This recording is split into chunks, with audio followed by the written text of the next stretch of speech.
So today I'm going to show you how to make chicken enchiladas.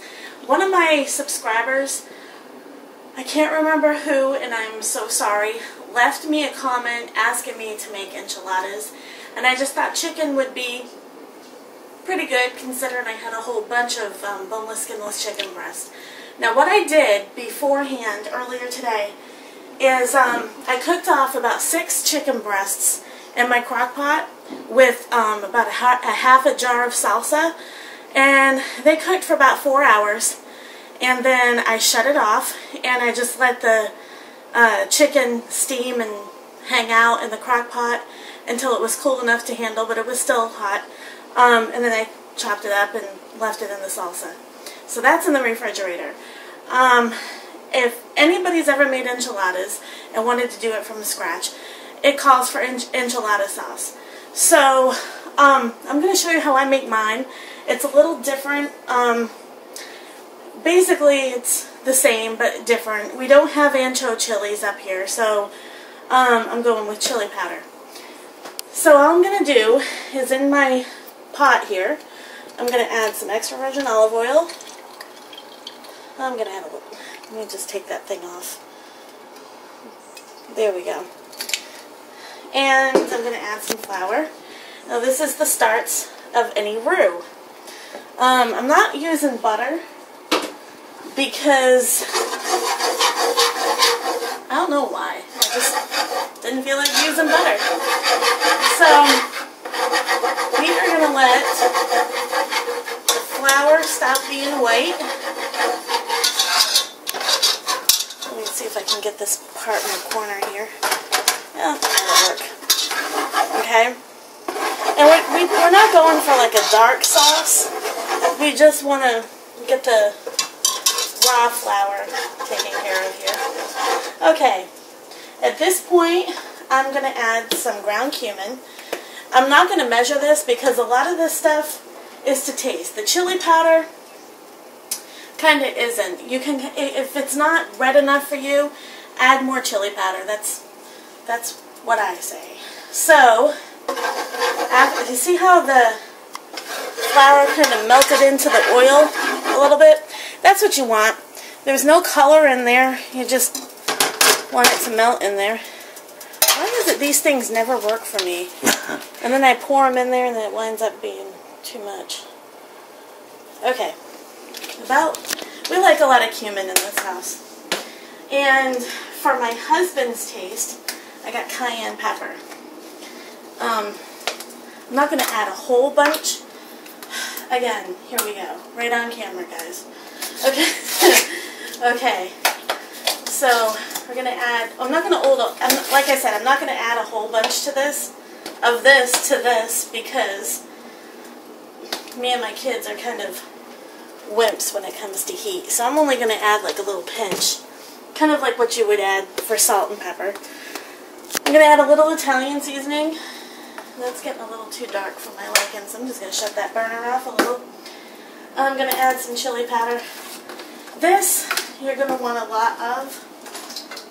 So, I'm going to add probably about that's about 2.5 tablespoons right there. This is what's going to give you your color. I got some onion powder here.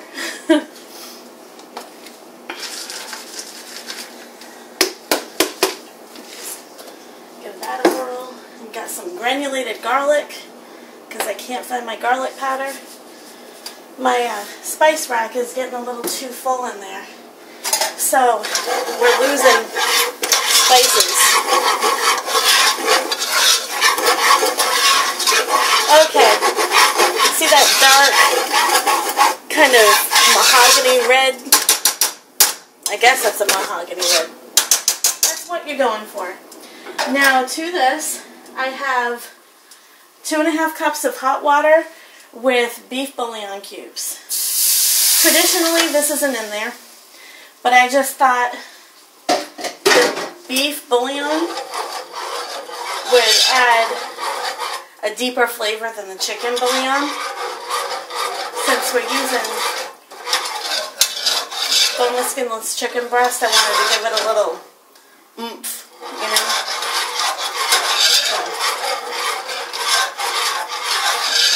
Oh man, that's obnoxious to hear, isn't it? Okay. So,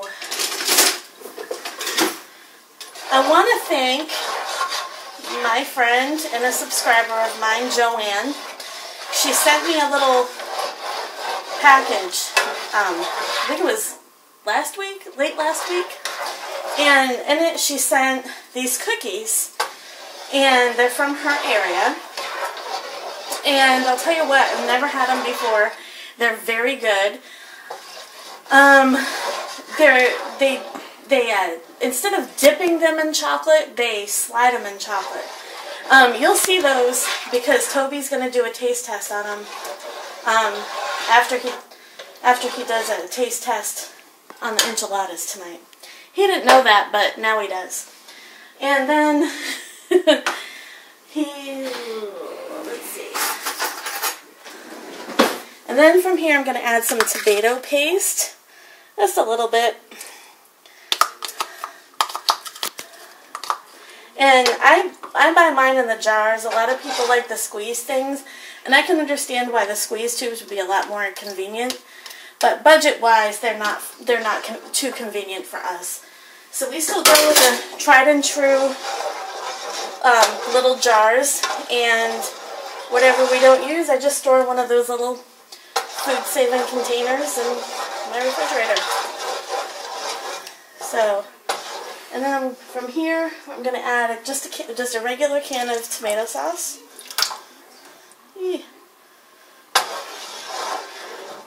And give this a stir. Okay guys, I'm going to let this dissolve a little bit and turn the heat back on, let it come up to a boil, and I'll show you the next part on making enchiladas. Okay, everybody, we're back, and our enchilada sauce came up to a boil, just like that. It's the easiest sauce in the world, and you would save a lot of money if you made it at home instead of getting the jarred stuff at the store, and you know what goes into it. And if you saw me whip this together, you know I didn't add any salt. I didn't need to because of all the spices that I threw in there. So, I have a stack of white corn tortillas, and I heated them up in the microwave for about a minute in a wet paper towel. I had to use two because it's a whole stack. And I'm just going to assemble a couple of these for you. So here's the chicken and salsa stuff that I did earlier. I just had it hanging out in the refrigerator. And we're going to take a little bit of this. We're going to plop it in the middle. A little bit more. Why not? I mean, if it pops out while it bakes, I don't think that's a bad idea. It's just a little snack later, right? Plus, if you make this for your family, they'll love it. So we're just, instead of like a burrito roll, we're just going to give it a simple roll. I'm going to keep the seam side up so it will create less mass in my pan.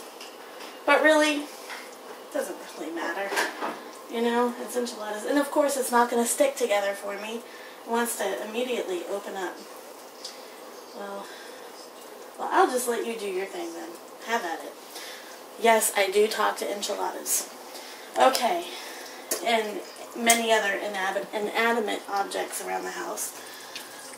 And this is just chicken and salsa in here. So, and some cheese, and let's see if he'll stay together. I bet once I pile them in together, they'll be like, oh yeah, I'll work for you now. Okay. Keep that guy together, will you please? Okay. So, I think you get the idea of what I'm doing here. I have a little assembly line going on. I'm going to get these going, and, oh, did I show you the sauce? I can't remember. Yes. Mommy brain. Okay. So, I'll be back when I have all these ready to go. Okay, so my brilliant husband had the idea of me just turning these the other way.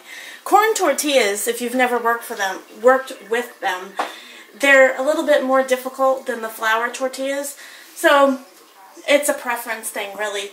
He prefers the white corn, so we're going to do that. They're just a little contrary to work with.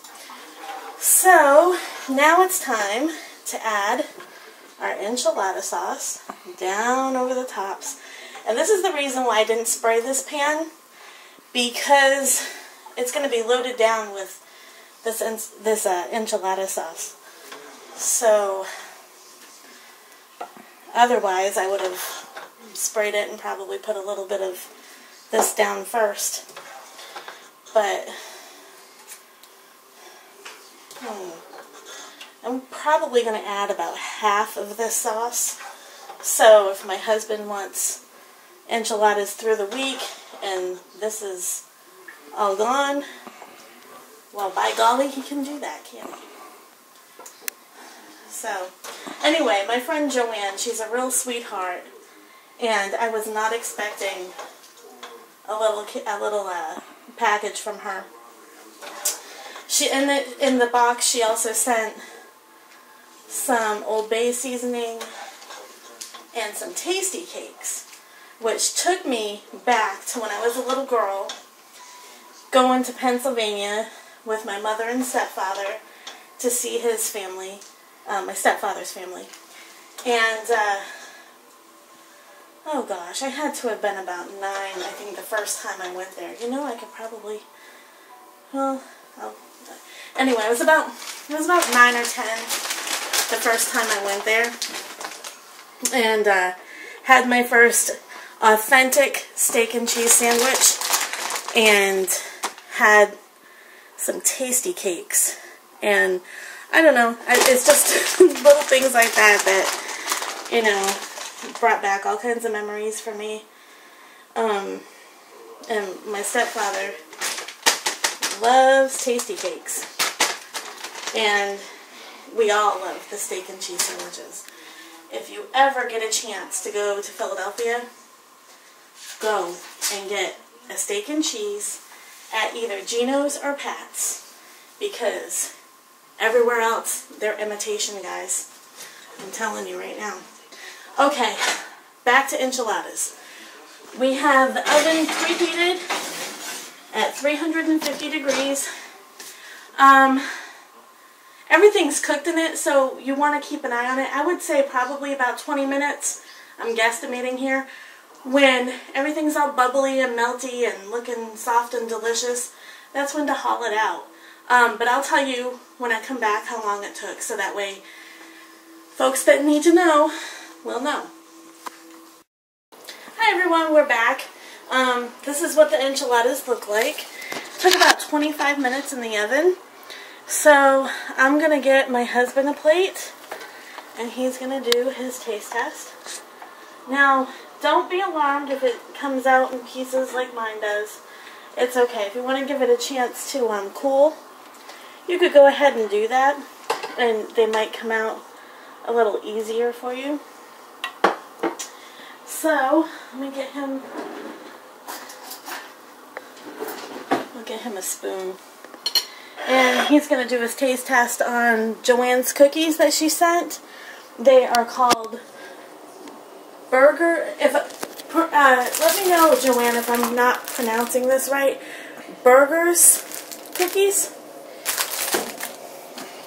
Okay, so anyway, we got a whole lot of taste testing going on for Toby today. So I hope you enjoy this. And what I was saying before about Pat's and Geno's, I'm not trying to, you know, plug them or anything. That's just my personal opinion. So, anyway, if you make a really killer steak and cheese, I'll believe you. So, I guess we shall see you next time. And live, laugh, and love. And Toby, have fun tasting all this stuff. See you next time. Alrighty, I'm going to do this in reverse. I have never had one of these cookies, never heard of these cookies, but they look outstanding. So Joanne, thank you very much. And being a chocolate kind of guy, I know it's going to taste good. Got to.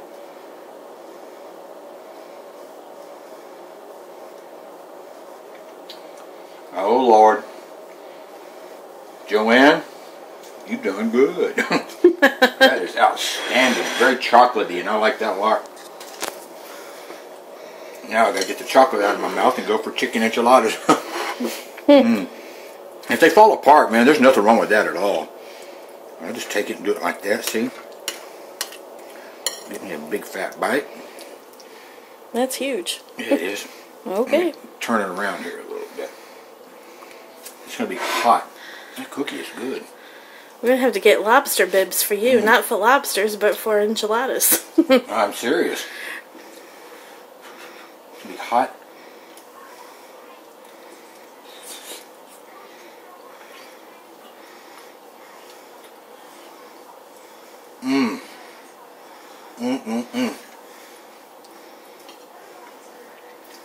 Just like Abuela used to make back in Texas. Baby, you done good. I'm going to have some more. We'll catch you guys next time. Adios.